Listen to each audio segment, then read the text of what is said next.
Hello दोस्तों, target GS coaching centre के online platform पे आप सभी का स्वागत है। आज हम लोग लाइट के नेक्स्ट टॉपिक, जिसको प्रकाश का अपवर्तन कहते हैं, को लेकर आए हैं। ठीक है, इससे पहले के वीडियो में प्रकाश के बेसिक्स, प्रकाश का परावर्तन, उसके एप्लीकेशन, जो दर्पण होता है, सब दर्पण का सूत्र और उससे रिलेटेड क्वेश्चन का डिस्कशन हम लोग कर चुके हैं। आज हम लोग प्रकाश का अपवर्तन को अच्छे से करेंगे।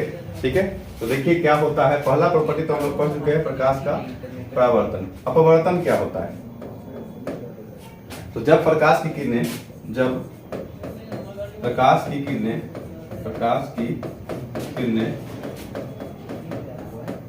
एक माध्यम से दूसरे माध्यम, जब प्रकाश की किरणें एक माध्यम से दूसरे माध्यम में प्रवेश करती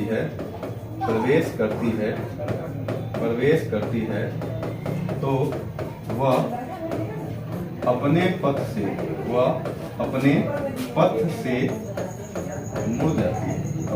से मुड़ जाती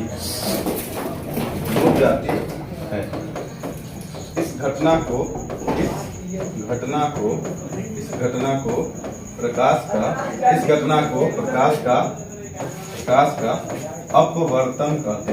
प्रकाश का अपवर्तन कहते हैं। ठीक है, तो ये तो एक परिभाषा हो गया। इसको समझे कैसे, वो देखिए। पिछला जो हम पढ़े प्रकाश का परावर्तन, उसमें क्या होता था, एक परावर्तक सतह होती थी, उससे प्रकाश टकरा रही थी और एक इसी माध्यम में रह जाएगी। इस बार क्या हो रहा है, जब प्रकाश की किरणें किसी एक माध्यम से, देखिए इसको समझिए, जब प्रकाश की किरणें किसी एक माध्यम से दूसरे माध्यम में जाती है, मतलब प्रकाश का परावर्तन जो था उसमें माध्यम क्रॉस नहीं हो रहा था, आपको हमने बताया। यहाँ पे क्या हो रहा है, यहाँ पे प्रकाश की किरणें एक माध्यम से दूसरे माध्यम में जा रहा है। और माध्यम क्या होता है, फर्स्ट वीडियो में हमने आपको बताया।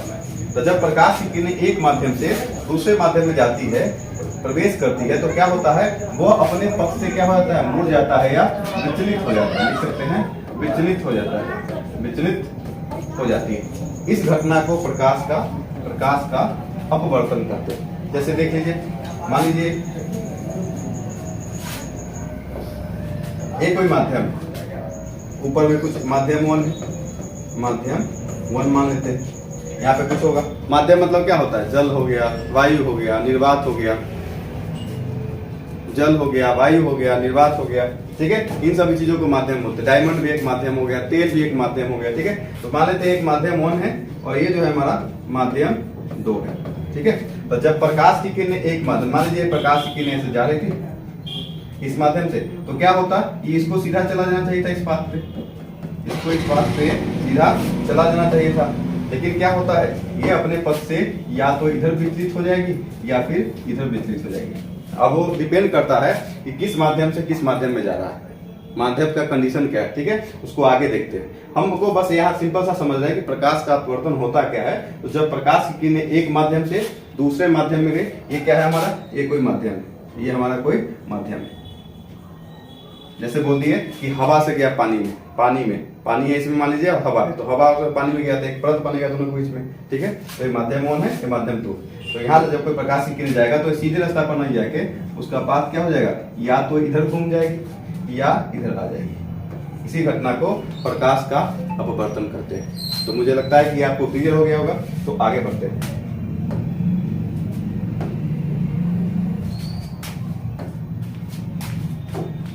अब आगे देखिए,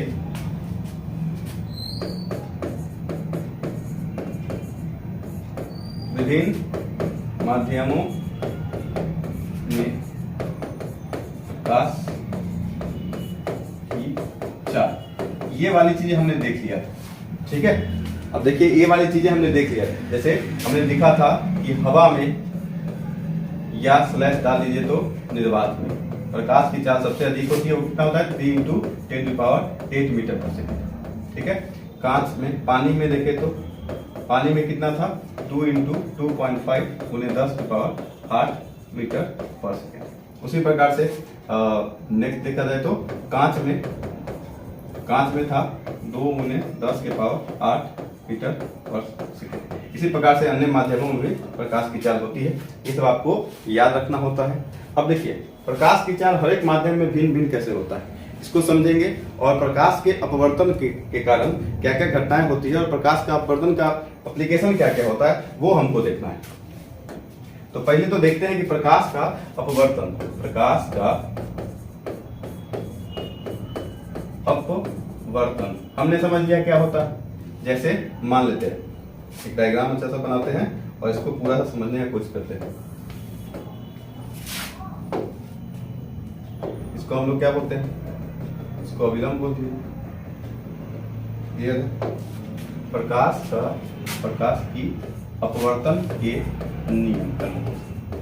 नियम क्या क्या होते हैं। जैसे परावर्तन के नियम हमने पढ़ा था, उसी प्रकार अपवर्तन के भी कुछ नियम होते हैं। कितने होते हैं, तो परावर्तन के भी 2 थे और अपवर्तन के भी 2 थे। दोनों के फर्स्ट नियम जो होते हैं वो समान होते हैं, पर फर्स्ट नियम जो होते हैं वो समान होते हैं। जैसे मान लेते हैं एक प्रकाश की किरणें हैं, यहां से ऐसे आए, क्लियर है, ठीक है। तो आई, तो आपको क्या बताए थे, इसको नॉर्मल बोलते हैं हम लोग। तो यहां से जो कोण बनता था उस कोण को हम लोग बोलते थे आई, आपतन कोण। क्या बोलते थे, आपतन कोण। आने वाली किरण को क्या बोल रहे थे हम लोग, आपतित किरण। क्या बोले थे, आपतित किरण। क्लियर हो गया। अब अगर ये किरणें, ये कैसा सतह होता है, अगर परावर्तक सतह होता तो ये क्या होता, ऐसे परावर्तित हो जाता। तो इसको हम लोग क्या बोलते हैं, इसको बोलते हैं हम लोग परावर्तित किरणें। लेकिन यहाँ ऐसा कुछ हो नहीं रहा। देखिए यहाँ प्रकाश की किरणें परावर्तित नहीं, क्योंकि परावर्तक सतह नहीं, एक माध्यम है। इसको माध्यम 1 मान लेते हैं, इसको माध्यम 2 मान लेते हैं। तो ये प्रकाश जो था वो इस पथ पे नहीं जाएगा, इस पथ पे उसको जाना चाहिए था लेकिन नहीं जाएगा। तो हम मान लेते हैं कि जो प्रकाश की किरणें हैं वो इधर मुड़ गई। क्लियर है, इधर जाना था मुड़ गया इधर। तो ये जो अभिलंब के साथ कोण बना रहा है इसको क्या है, ये भी नीचे भी नॉर्मल, देखिए ये भी 90 डिग्री होगा, ये भी 90 डिग्री है। तो ये जो अभिलंब के साथ जो कोण बनाया इसको हम लोग क्या करेंगे, इसको R मान लीजिए। तो ये जो यहाँ जो R होगा ये अपवर्तन कोण होगा। कौन सा कोण होगा, अपवर्तन कोण, ठीक है। एंगल ऑफ रिफ्रैक्शन बोलेंगे इसको, क्या बोलेंगे, angle of refraction, angle of refraction, इसको क्या बोलेंगे, एंगल ऑफ रिफ्रैक्शन बोलेंगे। क्लियर है यहाँ तक। तो 2 नियम होता क्या है, तो पहला नियम जो था प्रकाश का, परावर्तन का और इसका, दोनों का सेम होता है। पहला नियम क्या था, वहां पे क्या था, आपतित किरण, परावर्तित किरण और अभिलंब तीनों एक तल में होते हैं। तो यहाँ पे भी पहला नियम जो होगा वही होगा, बस थोड़ा सा चेंज हो जाएगा। जैसे देखिए आपतित किरण और इस किरण को क्या बोलते हैं हम लोग, ये परावर्तित किरण है क्या, नहीं ये परावर्तित, इसको बोलते हैं अपवर्तित किरण, ठीक है। तो यहाँ पे क्या हो जाएगा, आपतित किरण, अभिलंब और परावर्तित किरण तीनों एक ही समतल में होते हैं। हमने आपको समझाया था इस बात को पूरे अच्छे से। जैसे मान लेते हैं कि ये हमारा मोबाइल है, तो इस मोबाइल में क्या हुआ, ये कोई किरण है, ये आपतित किरण हो गया, तो इसी रास्ते पे उसको जाना था लेकिन यहाँ पे दूसरा माध्यम आ गया, तो क्या हो गया, वो थोड़ा इधर हो जाएगा, इधर हो जाएगा, लेकिन तीनों होगा किस में, एक ही प्लेन में होगा ना। तो इसलिए क्या बोलते हैं, पहला नियम तो सिंपल हो गया, आपतित किरण, अभिलंब और अपवर्तित किरण। वहां पे परावर्तित लिए थे, यहाँ पे अपवर्तित, दोनों क्या होते हैं, एक ही, दोनों जो होता है वो एक ही तल में, एक ही समतल में होते हैं, ठीक है। दूसरा नियम क्या था, नियम नंबर 2, ठीक है। नियम नंबर 2 क्या था, तो वहां पे क्या था कि I जो होता है वो R के बराबर होता है। आपतन कोण का मान परावर्तन कोण के मान के बराबर होता है, ये हमने पढ़ा परावर्तन में। यहाँ पे चेंज हो जाएगा, देखिए ये कोण जो अगर इस पे जिस पाथ पे गया था, आ रहा था, उसी पाथ पे अगर चला जाता तो क्या होता, I और R क्या होता, बराबर होता। लेकिन ऐसा तो होता नहीं है, या तो ये बढ़ जाएगा, I से बड़ा हो जाएगा, या I से छोटा हो जाएगा, ठीक है। क्योंकि जब माध्यम बदलेगा तो या तो दूर भागेगा या नजदीक आएगा, तो या तो बड़ा हो जाएगा R का मान I से, या फिर छोटा हो जाएगा। दो कंडीशन हो सकता है यहाँ पे, या तो I जो होगा वो छोटा हो गया R से, या फिर I जो हो जाएगा बड़ा हो जाएगा R से। तो इस नियम को लिखेंगे कैसे, तो इस नियम को, इस दूसरे नियम को हम लोग क्या बोलते हैं, तो देख लीजिए यहाँ पे हम लिखते हैं, इसका एंगल लेते हैं और इस नियम को बोलते हैं साइन इसको अलग है, ठीक है, ये अलग बात है। दूसरा नियम है साइन आई, इसका साइन आई और इसका साइन आर, ये आई है आर, ये क्या होता है, तो ये होता है क्या आपका, इसको बोलते हैं हम लोग कांस्टेंट होता है। क्या होता है, कांस्टेंट होता है। कांस्टेंट बोलने का मतलब क्या होता है, नियत। हिंदी में क्या बोलेंगे इसको, नियत होता है, मतलब नहीं बदलेगा। साइन आई बटा में साइन आर, और यहां से इसको अगर हम लिखना चाहे तो sine i divide by sine r, इस नियत को बोलते हैं म्यू, ठीक है, इस नियत को क्या बोलते हैं, म्यू, इसको नियतांक बोलते हैं, नियतांक हो गया है, या इसको बोलते हैं अपवर्तनांक। क्या बोलेंगे हम लोग, अपवर्तनांक। नीचे दिखाई दे रही है, एक बार मैं वीडियो में कंफर्म कर लेता हूं, ठीक है, दिख रही है नीचे। इसको क्या बोलते हैं, इस नियतांक को हम अपवर्तनांक बोलते हैं, ठीक है। और इस नियम को हम लोग क्या बोलते हैं, स्नेल का लॉ भी बोलते हैं, स्नेल का नियम, स्नेल का नियम, ठीक है। तो कोई बोले प्रकाश के अपवर्तन का नियम या स्नेल का नियम, तो दोनों क्या होता है, एक ही होता है। तो ये प्रकाश के अपवर्तन का नियम है, ठीक है। पहला नियम दोनों का परावर्तन हो या अपवर्तन सेम होता है, दूसरा में डिफरेंस आ जाता है। क्यों डिफरेंस आएगा वो आप जान रहे हैं कि यहाँ पे माध्यम बदल रहा है।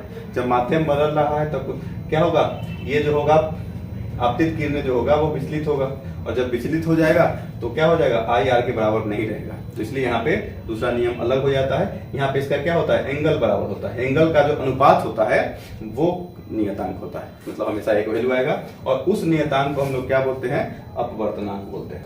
क्या बोलते हैं, अपवर्तनांक बोलते हैं। तो यहाँ तक हमको लगता है सब क्लियर हो गया होगा। अब आगे देखना है हमको कि अपवर्तनांक, ये जो म्यू आया ये क्या होता है, ठीक है। तो अगला हेडिंग हम लोग डाल रहे हैं अपवर्तनांक।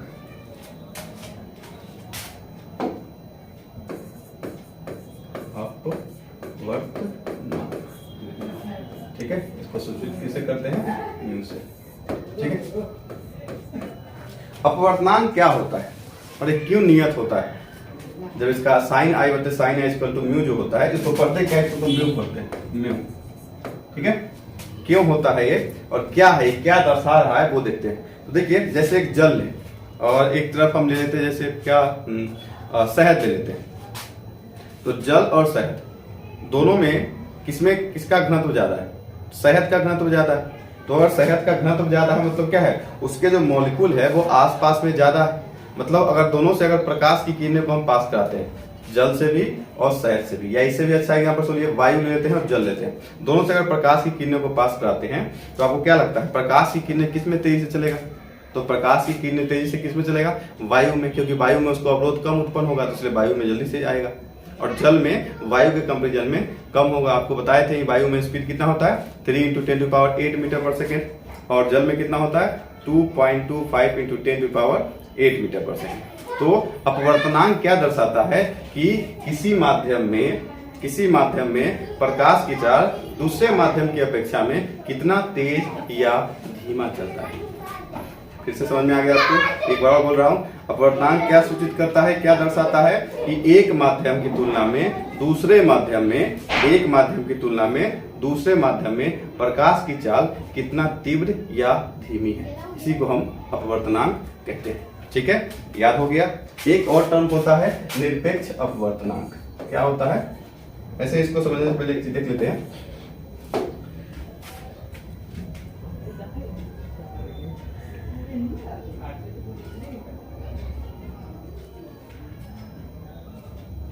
ठीक है, चलिए, सॉरी थोड़ा लेट हो गया था, माफ कीजिए। निरपेक्ष अपवर्तनांक, निरपेक्ष अपवर्तनांक, अपवर्तनांक ये क्या होता है, रिलेटिव रिफ्रैक्टिव इंडेक्स। क्या होता है, निरपेक्ष वाला, इसको भी म्यू से ही करेंगे, ठीक है, मान लेते हैं। होता क्या है, तो निरपेक्ष अपवर्तनांक का फॉर्मूला क्या होता है, तो किसी माध्यम में प्रकाश की, निर्वात में प्रकाश की चाल, क्या हो रहा है, निर्वात में प्रकाश की चाल, निर्वात में प्रकाश की चाल, एक मिनट, निर्वात में प्रकाश की चाल डिवाइड बाई किसी अन्य माध्यम में प्रकाश की चाल, इसको म्यू नॉट कर लेते हैं, ठीक है। तो देख लीजिए इसको म्यू नॉट कर लिए, म्यू नॉट बोलेंगे। तो निर्वात में प्रकाश की चाल को किससे सूचित करते हैं आपको पता है, C से, ठीक है। और किसी अन्य माध्यम में प्रकाश की चाल मतलब कोई माध्यम हो सकता है, निर्वात के अलावा कोई माध्यम। निर्वात में तो C होता है 3 × 10⁸ आप जानते हैं। वायु में हम 3 × 10⁸ लेते हैं, लेकिन वो उससे थोड़ा सा कम होता है। तो निर्वात में प्रकाश की चाल को C से सूचित करते हैं, और किसी अन्य मतलब निर्वात के अलावा वायु हो गया, जल हो गया, कांच हो गया, डायमंड हो गया, तारपीन का तेल हो गया, नायलॉन हो गया, तो किसी अन्य माध्यम में प्रकाश की चाल उसको B से सूचित करते हैं। तो यहाँ से एक फॉर्मूला निकल जाता है म्यू बराबर C/D, और यहाँ से एग्जाम में न्यूमेरिकल क्वेश्चन भी पूछ लिए जाते हैं, ठीक है। यहाँ से एग्जाम में न्यूमेरिकल क्वेश्चन भी पूछ लिए जाते हैं। और आपको एक बात पता है, ये C का मान तो बदलेगा नहीं, निर्वात में जितना है कितना है 3 × 10⁸ मीटर/सेकेंड, ये तो इतना ही रहेगा, क्लियर है। तो यहाँ से क्या समझ में आएगा, देखिए कि अगर इसको ऐसे लिखे हम V/C/μ0, ऐसे भी इसको हम लिख सकते हैं, ऐसे भी लिख सकते हैं ना इसको हम। तो एक चीज यहाँ पे समझिए, तो V/C/μ0, C का मान क्या है, नियत, ये तो बदलेगा नहीं, 3 × 10⁸ मीटर/सेकेंड है, ये इतना ही रहेगा। तो अब देखिए, तो यहाँ से हम एक रिलेशन निकाल सकते हैं, ये जो V है वो क्या है, 1/μ के व्युत्क्रमानुपाती। मतलब किसी माध्यम में प्रकाश की चाल जो होता है वो अपवर्तनांक के व्युत्क्रमानुपाती होता है। मतलब जिस माध्यम का अपवर्तनांक जितना ज्यादा होगा उस माध्यम में प्रकाश की चाल उतना ही कम होगा। क्लियर हो गया, सिंपल सा बात है। ये इस फॉर्मूला से हम एक चीज निकाले कि C का मान तो नियत है 3 × 10⁻1, मतलब कि इसका मान अगर बढ़ाते घटाते हैं तो इसका मान बढ़ेगा घटेगा, ठीक है। तो उसी प्रकार से अगर इसको हम इधर ले गए, इसको इधर ले गए कैलकुलेशन करके, तो यहाँ से एक पता चला कि किसी माध्यम में प्रकाश की चाल जो है वो निरपेक्ष अपवर्तनांक या अपवर्तनांक के व्युत्क्रमानुपाती होता है। मतलब जिस माध्यम का अपवर्तनांक जितना ज्यादा उस माध्यम में प्रकाश की चाल उतना ही कम, ठीक है। और अपवर्तनांक किसका ज्यादा होगा, जिसका घनत्व ज्यादा होगा, सिंपल सी बात है। तो इसी प्रकार से अगर पूछे कि सबसे ज्यादा अपवर्तनांक किसका होता है, तो डायमंड का होता है। तो प्रकाश की चाल सबसे कम किस में हो जाएगी, डायमंड में हो जाएगी, हीरा में हो जाएगी। क्लियर हो गया, तो ये बातें आप याद रखेंगे। तो ये बहुत अच्छा कॉन्सेप्ट था। एक चीज और है जिससे प्रकाश के अपवर्तनांक से क्वेश्चन पूछता है, वो देखिए कलर पे लेके, रंग पे लेके, रंग का अपवर्तनांक, रंगों का अपवर्तनांक। जैसे देख लीजिए, आपको पता है अभी आगे पढ़ाएंगे हम लोग डिस्पर्शन ऑफ लाइट, वहां पे पढ़ेंगे सातों रंग के बारे में। तो क्या होता है, विविज्ञ होता है, और इसी को बोलते हैं, ये वाला हम याद कर लेंगे, आप लोग टेंशन नहीं लेंगे। इसको बोलते हैं हम लोग बैगनी, ये होता है आपका जामुनी, ठीक है। ये कौन सा होता है आपका, ब्लू, ठीक है। ये कौन सा होता है आपका, ग्रीन, हरा होता है, ठीक है। ये कौन सा होता है आपका, पीला होता है।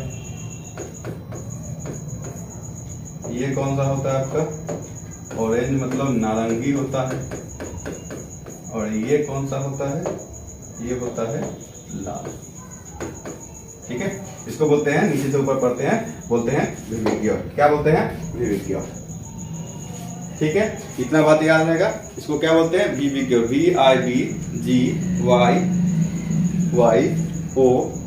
विविज्ञ बोलते हैं, ठीक है।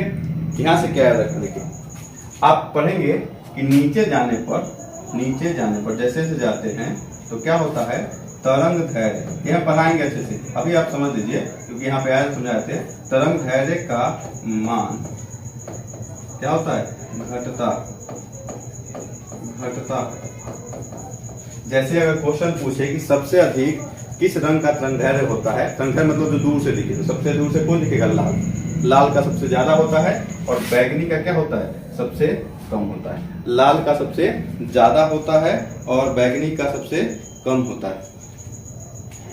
ठीक है, तो जैसे जैसे तरंग दैर्घ्य बढ़ेगा तो याद रखिएगा तरंग दैर्घ्य जो होता है, तरंग दैर्घ्य, ठीक है, ये जो होता है वो व्युत्क्रमानुपाती होता है किसके?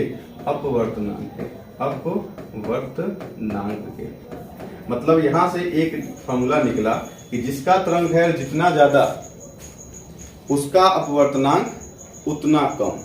ठीक है, तो सबसे अधिक तरंग दैर्घ्य किसका होता है? लाल का, तो इसका अपवर्तनांक क्या हो जाएगा? सबसे कम। और एक फॉर्मूला और जानते हैं हम कि चाल, प्रकाश की चाल, प्रकाश की चाल मतलब v जो होता है, अभी जो हम पीछे लिखे थे वो होता है 1/, अपवर्तनांक। तो यहां से एक और क्लियर हो गया कि जिसका अपवर्तनांक सबसे ज्यादा उसमें प्रकाश की चाल उतना ही कम। तो अब समझने की बात है कि अगर देखिए तरंग दैर्घ्य जो है वो बढ़ रहा है तो अपवर्तनांक घट रहा है, प्रकाश की चाल अगर बढ़ रहा है तो अपवर्तनांक घट रहा है। तो तरंग दैर्घ्य क्या होता है? नीचे जाने पर घटता है। ठीक है, तो प्रकाश की चाल नीचे जाने पर क्या हो जाएगा? घटेगा। ठीक है, और पूछे कि नीचे जाने पर अपवर्तनांक क्या हो जाएगा? तो बढ़ेगा, अपवर्तनांक बढ़ेगा। क्लियर हो गया? तो हम आपसे क्वेश्चन पूछ रहे हैं कि सबसे सर्वाधिक तरंग दैर्घ्य किस रंग का होता है? तो आंसर क्या देंगे? लाल। न्यूनतम तरंग दैर्घ्य किस रंग का होता है? तो बैगनी। ठीक है, सर्वाधिक अपवर्तनांक किसका होगा? तो सर्वाधिक अपवर्तनांक बैगनी का होगा। ठीक है, सर्वाधिक न्यूनतम अपवर्तनांक किसका होगा? तो लाल का होगा। तो ये रंग से रिलेटेड भी क्वेश्चन एग्जाम में पूछ लिए जाते हैं, बीपीएससी में पूछा गया है क्वेश्चन, इससे पूछ के किस रंग का तरंग दैर्घ्य, या फिर ऐसे पूछते किस रंग का अपवर्तनांक सबसे अधिक होता है, या किस रंग में प्रकाश की चाल सबसे अधिक होती है। तो आप इसको याद रखेंगे तो यहाँ से क्लियर हो जाएगा। तो इससे ज्यादा अपवर्तनांक से क्वेश्चन नहीं आते। एक और छोटा सा कॉन्सेप्ट होता है, उसको देख लीजिए कि ताप के साथ अपवर्तनांक का रिलेशन। एक छोटा सा और कॉन्सेप्ट होता है कि ताप के साथ अपवर्तनांक का रिलेशन। तो ताप जो होता है वो भी जो होता है अपवर्तनांक के व्युत्क्रमानुपाती होता है। ऐसे ज्यादा फर्क नहीं पड़ता है, लेकिन व्युत्क्रमानुपाती होता है। एग्जाम में कभी क्वेश्चन आए तो याद रखिएगा कि अगर हम तापमान को मतलब तापमान टेम्परेचर को बढ़ा रहे हैं तो उसका जो अपवर्तनांक होगा वो घटेगा। क्लियर है? अच्छा पॉइंट है, इसको आप लोग नोट कर लें। अगर तापमान को हम बढ़ा रहे हैं उसका क्या हो जाएगा? अपवर्तनांक घटेगा। क्लियर है यहाँ तक? तो यहाँ तक हमको लगता है क्लियर हो गया होगा। तो आज के वीडियो में इतना ही। अगले वीडियो में हम प्रकाश के अपवर्तन के कुछ उपयोग एप्लीकेशंस को लेके आएंगे। इसका कहाँ कहाँ उपयोग होता है, जिसके कारण होने वाली क्या क्या घटनाएं घटती है, जैसे तारों का टिमटिमाना। तो वो हम लोग सिर्फ लिखेंगे नहीं, उसको समझेंगे कैसे होता है। पानी में अगर छल को डालते हैं तो वो टेढ़ा दिखता है, तो कैसे दिखता है, मतलब उसके एप्लीकेशन के साथ उसको अच्छे से अगर देखेंगे तो आपको याद रहेगा। ठीक है, तो इस वीडियो में इतना ही। Thank you so much.